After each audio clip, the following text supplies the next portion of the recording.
UMLA ka Nongstoin constituency uba Macmillan Bersat haba ajing kren ha ka jingalang rakhe ya ka sngi persha drugs sa Nongstoin ulaong ba kani ka juk bamenta kala pher bha ha ka ba ka kham khra ka jing isi para brio banya ka kam sniu shu ulaong ru ba kani ka juk bamenta ki be bha ya ka kam ka basniu bar kida penshitom ru ban poishata bar ki brio ki basmat bha ban kren sniu kren sme ya ki nong mi khman lingba ki social media hnre ban ong mangin ya le persha yo drugs dan uwei ru ya kate jingalang persha drugs la pelong ha market complex new Nongstoin da ka office jong ka social welfare officer haringkat ka jinga snok tilang ka office jong ka district medical and health officer West Khasi Hills district lari nilai cikinong gendong banai ang manus bagang mapensyai siapang utong juga kalau kumbangi penting ya gitu bi kena apa syong bau dong kumutau jadi di tongin ya persang tongin ya man Henry dong ini kau kena sekolah pun salah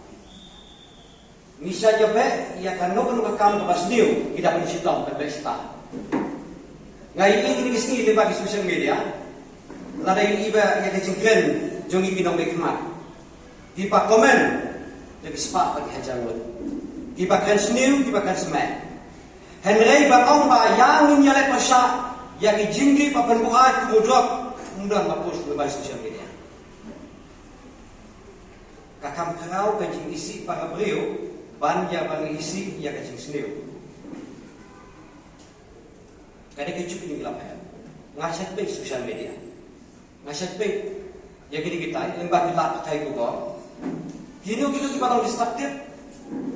Iba pan sendiri ya kacing long beliau nginang ha ban keren. Tangba ban ong ya kikun sapla ban ong ya kinong song. Ya ngintresitom pakai cimsniu kantam tau drugs. Unum dia harga thal ka doba jung. Unum dia harga kisnong thau ka jung. Umdan ki pangin kumel. Ngaung ipi tong pula pangin. Batin kularu hakfat ka thal ka doba jung. Bangin raikut ban persya yakin nigi jingdi papen buai.